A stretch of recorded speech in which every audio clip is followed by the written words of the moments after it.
Hi, Ola. Thank you for answering some questions for us today.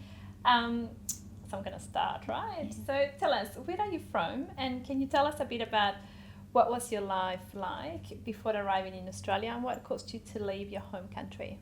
Sure, thanks for having me.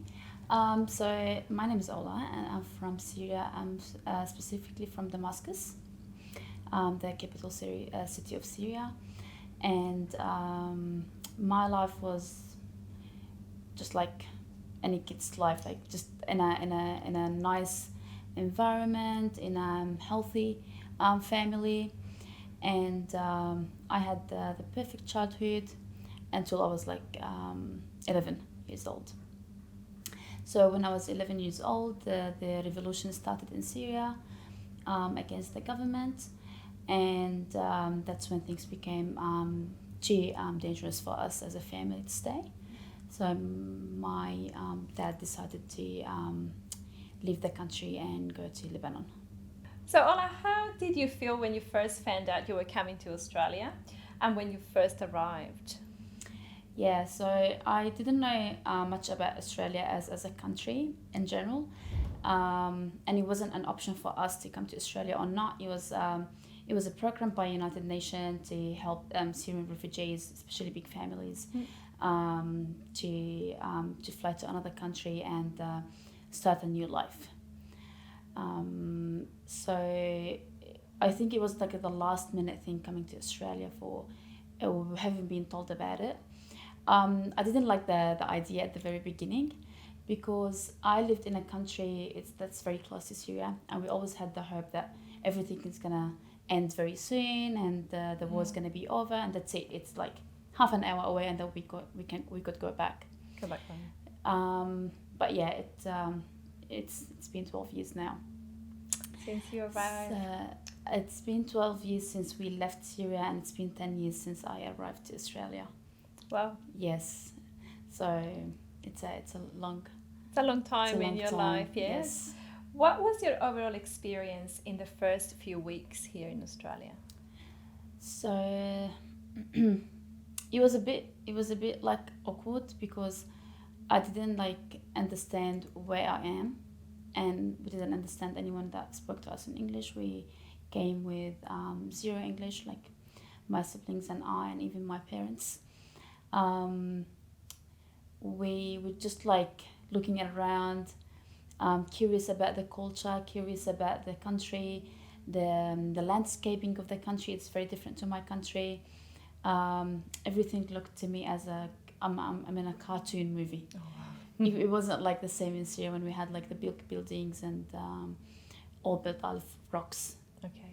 It's very different to the landscaping in Australia and the nature. Yeah, so such a big thing to It was become used yeah. to. We needed like we had like to spend a few months at home just to absorb and understand that yes, we are in a different country, we are in a different time zone to our Yeah. families.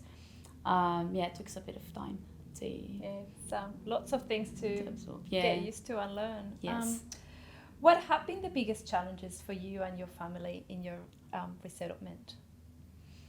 So I think my family and like us, the kids, had two different experiences. Okay.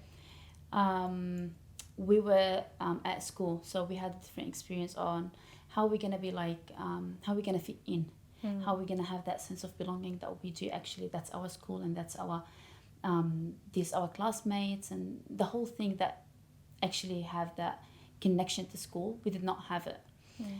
For my parents, they were actually like they had that fear on us, like that's they don't understand the language, they don't know our friends. If something happened, they don't know how to call the school and say, look, I want my kids to leave early, or I want to pick up my kids or something like that. So we both have very different experiences. For me, my biggest challenge is actually to learn English and start actually helping my parents to adapt and start actually like maybe reach out to services or start having like a normal life, not like rushing and we want to catch up on everything in life in a very short period of time. So we both have very different experiences. Different experiences. Yeah. I see. What support did you receive from the government, from government services when you first arrived? Can you tell us about those experiences and how they help you and your family? Yeah, so the main two organizations that we reached out the most of the time, SCARF and MCCI. SCARF was that it was like more like a family organization that we reached out to for like they always had to reach out to families who they feel like a bit isolated. Like they organized like family trips to Canberra and to other places in Australia, just like, you look guys, like you live in this country now, and they made us feel like very welcome, and like you could see the effort they put towards these programs. And like the homework club, it was the like my biggest social group that I connected with people through the homework club after school, and that's through teachers, through students from other school, and through the main organizer of the program. Terrific. Did you make friends? Were there other Syrian kids at the homework? Not only club? Syrian kids, but like other volunteering teachers. They came, and they were like maybe a bit young. Okay. So they were like able to communicate with us easier. Fine. And they gave us that confidence that yes, you can speak in English with me, and I'm gonna understand whatever you make mistakes or not. I'm gonna keep talking to you. Beautiful. And that actually gave us the push, like, yes, you need to try at least. A bit of that confidence. It was okay to give it a go. And yes, definitely. And that helped us even during school. Like, terrific. Yeah. Because that would have been really tricky, starting school Definitely. in a different country, different language, yes, without your parents understanding what was going on. Yeah. And through MCCI, like just the holiday programs, the help with like finding job for my parents or write courses. I've done a lot of just social activities with MCCI in general. So yeah, they were like a second home for other kids, and for me to actually go back to and actually ask and be able to ask, like, look guys, I don't know what to do with this, and I'm up to this stage in my life. How does it work in Australia? And they always gave at least the right resources or the right direction to where I can get the right answer from. Terrific. Yeah. Well, I'm glad you found that useful. I was going to ask you, how has MCCI or SCARF for that matter before helped you and your family over the years, but I think you've answered that already. Yeah. Can you tell us about your life now? What is it like now? So now I work with MCCI. Oh, yeah. So it has been good then, I hope. And I am a full-time uni student. What are you doing at uni? So now I'm doing social sciences. Okay, yes, great. I hope after this interview I don't swap.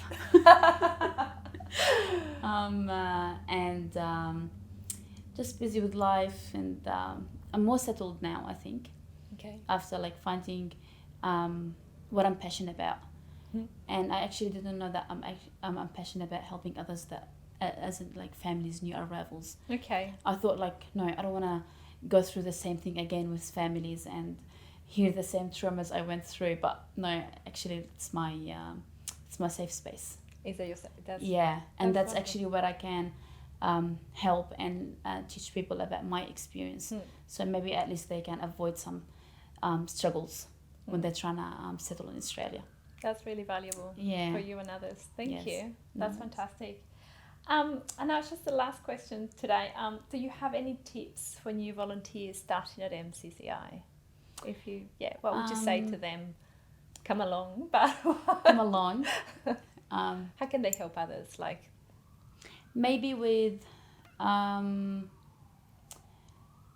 not acting awkward towards new arrivals and refugees. Okay.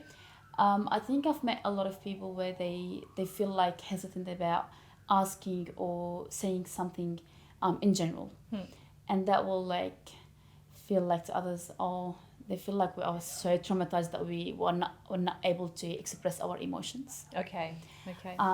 So maybe be curious about the person's life and how did they come, because it's part of healing, it's part of recovery, is us refugees talking about our journey and teach others. And it's not like a weak point, it's actually our strength point to speak about it and say, look, we went through this and that, but we're actually here now and we're building ourselves and building a different community. So for volunteers, you don't have to feel bad, or you don't have to have that I don't know, you know this feeling when they have, like, what do you call it, pity? Yeah. Okay. Yeah. Yes. I hated that when I was like speaking to some people, and that's, you could see it in their face or like in their words, and I'm like, no, I don't want to be in that position, because I'm not.